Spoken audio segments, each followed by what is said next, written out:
Initiation by Robert Hugh Benson. Part 3, Chapter 1, Part 2. Subsection 4. The smoking room at Hartley is on the left of the staircase that leads down into the garden. It is a charming room. From the walls look down monstrous heads of stag and pig and buffalo. There is an abundance of little coloured prints. There are 3 large, sensible tables and 6 large, sensible chairs. There is a wide mantelpiece of oak on which stand cigar boxes, matchboxes, pine wood spills in bronze jars, a honey-coloured bowl of tobacco, and mounted hooves of horses. There is a clock set always 5 minutes in advance of the house time. There is a thick carpet, not too new, and a rug of Siberian wolf before the fireplace. And there is just the gentlest possible aroma in the air that comforts the carnal senses with an infinite and suggestive delicacy. There are also bookshelves, low enough to be within reach of a man sitting back in a deep chair, filled with the proper kind of volumes, and a complete leather-bound set of Punch. Here, then, the 3 men sat, after Aunt Anna had gone to bed. The new guest had been exceedingly easy and pleasant, and it was plain that he was not going to be an interruption. He had professed himself entirely pleased to dawdle. Also, he would be delighted to shoot on Monday if he were wanted. In fact, he had brought his gun, as he had been told. On the other hand, nothing could be more to his taste than to sit about generally. These things he had conveyed in that staccato fashion of his that was more convincing than the most luxuriant eloquence. So easy then was the atmosphere that Neville, strolling out into the hall, through the door set open to make a good draught with the windows, and thence strolling on to the top of the steps to look at the moon, finally went down the steps without hesitation to take a turn in the garden. The voices of Maresfield and Algy went on intermittently above. When the faint crunch of the host's footsteps had died away, Algy glanced at the other man. "Suppose you heard all about his trouble, eh?" "Saw it in the papers, eh? Jilted him, didn't she, what?" Algy nodded. "He's a good chap, Fanning, you know. I was at school with him." "One of the papist lot too, eh?" "That's it. You knew the girl rather well, didn't you?" "Met her once or twice. Not my sort, you know. I could have told him if he'd asked me, eh?" "Why did she chuck him, do you know?" "Just a fad. Full of 'em. Art and literature and that. Knows nothing about it either. Comes and jaws in my little painting room. Too damn positive about everything. Not my sort, eh? Had enough of her." "Oh, that's it, is it?" said Algy, looking interested. "Couldn't make it out, you know. Good chap, nice place, everything you'd have thought." Then Lord Maresfield summed up his views of Miss Bessington quite as adequately as her own mother, in about 1,000th part of her words. "Selfish sort, eh? Thinks about nothing but her own damn self. Gives her mother hell, I should think, what? Not my sort. Like the old lady, though she does talk above a bit, eh?" He blew meditatively down his pipe, and reached for the tobacco jar. "Can't make out Fanning, though," resumed Algy. "Hasn't said a word about her, good or bad. And he's not the sort of man you'd begin it with." "Mind your own business. Damn your eyes, eh?" "Exactly," said Algy. Meanwhile, the great yellow moon rode high above the cedars, and the air was full of those late summer smells in which only the most pessimistic of persons can detect the real autumn flavour. The garden was one scheme of greys and blacks. Greys on the lawns, silver grey on the paths and stonework, black beneath the cedars and where the shrubberies stood with their backs to the great shining shield in the heavens. He turned by the path to the tennis court and came round, along the very same way by which he had led Enid when the lawns were alight with the sunlit rainfall, to the low wall beyond which ran the swift river. He stopped at the top of the water steps and looked down at the shadowed molten stream that talked to itself as it ran, down past the pavilion, past the bridge where he and Jim had missed the big trout, down to the bathing pool where he and Jim had bathed.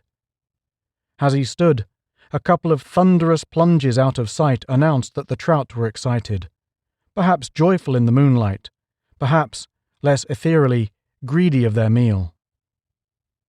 He scarcely knew, when he first came down the steps, why he had come. He was beginning to know now, for there ran through his veins a faint tingle of pleasure at the touch of this naked night of moon and water, at the sweet and chilly breath of hers that he breathed. As he glanced back at the house, hearing some word come through the lighted windows of the smoking room, he thought how stuffy and confined all that seemed. There they were, those two pleasant fellows, drawing away at one another and breathing hot tobacco smoke. He threw away the end of his own cigarette into the stream as he thought of it, and listened for the delicious spit with which water welcomes and quenches fire. Breathing hot tobacco smoke, and refreshing themselves with just one more whiskey and soda. It all seemed rather stuffy and rather disconnected. The real thing seemed out here. He stretched himself and breathed another deep, lung-filling draught of night air. How perfectly glorious a swim would be!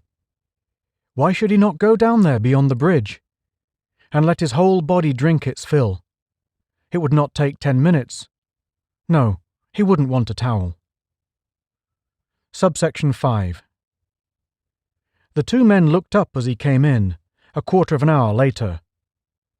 "Lord, your hair's all wet," said Algy. "Is it raining?" "Had a bathe," said Neville, "while you chaps have been frowsting in here." Algy regarded him with concern. "Bathe?" Neville sat down. He desired to say no more, but Algy would not let him alone. "What did you want to do that for?" he asked. Neville felt a little surge of impatience. He had been thinking just now how apart from him these men in the smoking room really were. "Came into my head," he said shortly. Algy lit a last cigarette. The lights in the hall were out, all but one high up in the roof, as they went upstairs, and the great dim spaces looked mysterious and cool. Yet even there he felt pressed upon and confined. It was the night outside that seemed to him the reality. As he came back from seeing that Maresfield was all right in his room, again he paused outside the door of the west room that was now his own.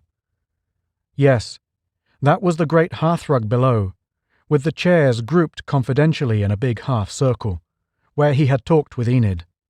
It looked dark and deserted now in the half-light. Well, he had done with all that kind of thing now. With the vivid memory of the night outside, and the caress of the breeze and the water, human relationships appeared feverish and distracting. He seemed apart even from the two men to whom he had just bidden good night. He felt at once lonely and exhilarated. When he got into his room and shut the door, the first thing he did was to set back the loosely closed shutters and to raise the sash of both the windows still higher. Then, drawn again by the night, he rested there, his arms on the sill, staring out into the dark. This was the more sombre side of the house. A great wide space lay open before him, cut in the foreground by the jutting porch, closed to right and left by the set shrubberies. On the right, over the low wall, trooped the black cypresses of the churchyard. But the lawns, cut by the drive that ran straight westwards, lay in the full moonlight, grey and dew-soaked.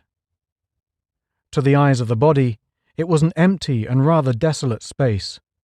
But to his perceptions, all awakened by the touch of the water in which he had swum just now, fructified by his meditations beside the monument, those meditations in which, it had seemed to him, he had begun to discover that for which his heart craved, it seemed rather a stage all alert for sensation. It satisfied his desire for room and serenity. It met his instincts to push away human beings and clear a space in which his spirit might expand. The thought of people in the house, of his two guests whom he must entertain tomorrow, of Aunt Anna and Jim, of all those servants, so necessary, apparently, if one was to live as was expected of one. All this seemed to him rather oppressive and interrupting. It was something, at any rate, that they were all shut up for the night, while he leaned here and drank in the night air. There, then, as he leaned on the window-sill, life seemed to be smoothing itself out from its creases and complications. He was as one who, after initiation, had bathed in lustral water and become illuminated by the god. He undressed, got between the sheets at last, and lay there with his head on the high pillow, looking out dreamily through the wide-flung window at the pale moonlit sky and the low, far-away horizon. Long ago, he had got over the slight discomfort which the association of this room had at first given him. His first night or two here, with the 4 chintz-hung posts about him, between which his father had died. The sight, beyond the foot of the bed, of the dressing-table and the engraved portrait between the windows, on which those dying eyes had last rested, the solemn shining dark furniture that had witnessed that death. Those things, at first, had been to him the occasion of a little superstitious uneasiness. It was, in fact, to overcome that uneasiness that he had insisted on sleeping here. But it was all gone now. His body glowed with the reaction from the water, his mind with its memory. How delicious had been that plunge into the mystery of its troubled moonlit surface. As he rose to the surface, he had seen the vapour wraiths go floating by, had seen, as from a new point of view, the black shrubberies on the one side, and the post and rails on the other, whence the bullocks had watched himself and Jim only 3 or 4 months ago. How marvellously different the world had been then.